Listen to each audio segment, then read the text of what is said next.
अगर आप मार्केट में जाते हैं तो आप किसी भी जगह पे अगर आप जाएंगे तो आपको food supplement, nutraceutical, Ayurvedic products के नाम पर हर जगह पे बहुत सारे प्रोडक्ट्स आपको भरे हुए मिल जाएंगे। शायद आपके सर पे जितने बाल होंगे उतनी ही ज़्यादा कंपनियां होंगी जो इन तरह के प्रोडक्ट्स को बनाती हैं। लेकिन अगर हम कुछ अच्छे प्रोडक्ट्स बनाने वाली कंपनियों की बात करें तो आप उनको उंगलियों पे उनकी गिनती कर सकते हैं। हाँ, ये एक बहुत बड़ा मार्केट है और आज की डेट में इसकी ज़रूरत भी लोगों को है।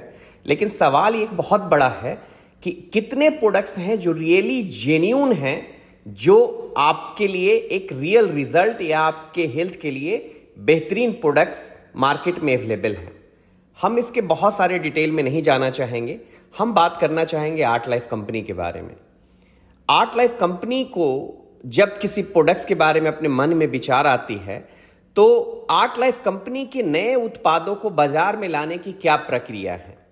आपके मन में हमेशा यह सवाल आता होगा कि जो फाइनल प्रोडक्ट्स आपके पास आता है उसके पीछे क्या प्रोसेस होता है। तो उसको हम पॉइंट वाइज आपको बताने की कोशिश करते हैं। सबसे पहले अगर किसी भी प्रोडक्ट्स के बारे में हमारे मन में विचार आता है तो हम सबसे पहले अपने इंडियन डिस्ट्रीब्यूटर हैं, जो हमारे इंडिया के जो पार्टनर हैं, उनके साथ में बैठते हैं। उस प्रोडक्ट्स के बारे में डिस्कशन शुरू करते हैं हम कि आपको किस तरह के प्रोडक्ट्स मार्केट में चाहिए, उनसे सुझाव लेते हैं। उनसे सुझाव आने के बाद हम उस सुझाव को नंबर 2 जो हमारा स्टेप होता है वो हम अपने रशियन साइंटिस्ट के साथ उस सुझाव को हम उसे साझा करते हैं। जैसा कि आप जानते हैं कि आर्ट लाइफ रशिया एक कंपनी है जो कि पिछले 20-25 सालों से इस क्षेत्र में काम कर रही है और वहाँ करीब करीब मोर देन 500 एम्प्लॉय हैं जो इसी सेक्टर में काम करते हैं। तो हम ये जो भी विचार हमारे जो इंडियन पार्टनर के साथ मिलकर हमारे आते हैं वो हम अपने रशियन साइंटिस्ट के साथ साझा करते हैं। उनसे साझा करने के बाद जो थर्ड स्टेप हमारा आता है, बहुत सारी मेहनत और प्रयोगशाला में काम करने के बाद भारतीय नियमों के अनुसार फार्मूलेशन हमारे साथ साझा करते हैं। जिन साइंटिस्ट के पास ये काम दिया गया, थर्ड स्टेप में वो बहुत सारे इस पे लैब टेस्ट करते हैं, हमारे इंडिया के रूल रेगुलेशन को देखते हैं, food safety and standard organisation के जो दिए गए मापदंड हैं उनके अनुसार वो फॉर्मुलेशन को तैयार करते हैं। फॉर्मुलेशन तैयार करने के लिए नंबर 4 जो पॉइंट है उसमें वो FSSAI के सारे डॉक्यूमेंट देखते हैं, सारी चीज देखते हैं। सब कुछ देखने के बाद वो फॉर्मुलेशन तैयार करते हैं। जब हमारे पास वो फॉर्मुलेशन मिल जाता है, नंबर जो 4th हमारा पॉइंट होता है, हमें मिलने के बाद हम FSSAI बुक के अनुसार वो सारी डॉक्यूमेंट तैयार करते हैं।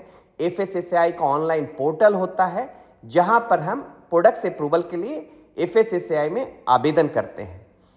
ये एक ऐसी प्रक्रिया है जिसमें हमें गवर्नमेंट ऑर्गेनाइजेशन FSI को सुनिश्चित करना होता है कि सभी फॉर्मुलेशन उनके दिए गए नियमों के अनुसार बनाए जाएं।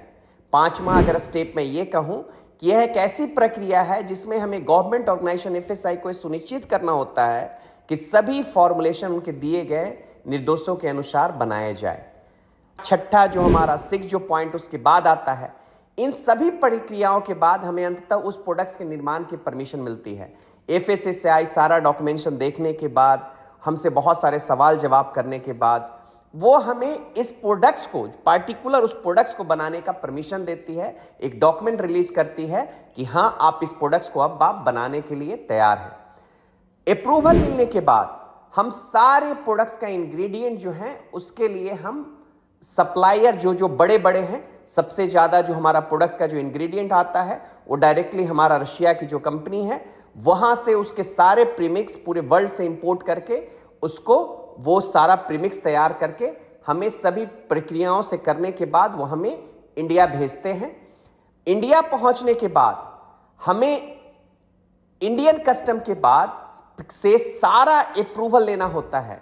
इंडियन कस्टम में सारे FSI के जो लोग हैं, 8वां अगर मैं पॉइंट कहूं तो वो सब लोग FSSAI के लोग जो हैं वहां से सैंपल विड्रॉ करते हैं, सारे प्रोडक्ट्स के 2-2 सैंपल विड्रॉ करते हैं और उसको अपने लैब में भेजते हैं।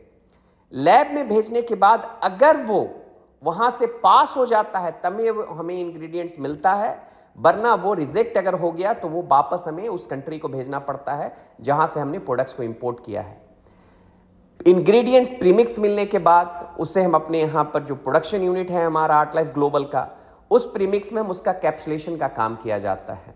पूरा जो भी प्रोसेस है, जो हमें एफएसआई के साथ गाइडलाइन दिए गए हैं, जो भी नॉर्म होते हैं प्रोडक्शन के, वो सारा फिल करने के बाद हमें 9th नंबर में जो इंग्रेडिएंट्स प्रीमिक्स मिलने के बाद उसका अंतिम प्रोसेस हम कैप्सुलेशन के लिए किया जाता है। अगर हम 10वें पॉइंट की बात करें और इन सभी प्रक्रियाओं से गुजरने के बाद एक शानदार क्वालिटी प्रोडक्ट्स जो आपके हाथ में पहुंचता है, जो रेडी प्रोडक्ट्स आपके पास पहुंचता है, वो एक शानदार प्रोडक्ट्स बनता है। यहीं पे प्रक्रिया खत्म नहीं हो जाती है। जो प्रोडक्ट्स हम आपको देते हैं, हर 6 महीने के बाद उन सारे प्रोडक्ट्स का सैंपल हमें एफएसएसआई के लैब से टेस्ट करवाना पड़ता है। अगर 6 महीने के अंदर में अगर प्रोडक्ट्स में किसी भी तरह की कोई खामी आती है, अगर एफएसआई के फिर से अगर हमें लैब में उसको रिजेक्ट किया जाता है, तो फिर हमें वो प्रोडक्ट्स मार्केट से वापस लेना होता है। हमारा मकसद आपको इन सब जानकारियों को शेयर करने का ये है कि आप ये जानकर एक गर्व महसूस कर सके। आपको अपने प्रोडक्ट्स के ऊपर में एक फक्र होना चाहिए, एक विश्वास होना चाहिए कि हम जो प्रोडक्ट्स आपको देते हैं, हमारा मकसद है लोगों की सुरक्षा करना, लोगों को स्वास्थ्य को अच्छा बनाना, उसको बेहतर करना, ना कि उसके साथ खिलवाड़ करना। हम गर्व के साथ आज कह सकते हैं, आप लोग सब लोग कह सकते हैं कि हमारा उत्पाद हमारा गौरव है। हमने इसी के लिए इस 10 पॉइंट्स के थ्रू आप लोगों को समझाने की कोशिश की है कि अपने प्रोडक्ट्स को जानिए और समझिए। बहुत बहुत धन्यवाद आप लोगों का।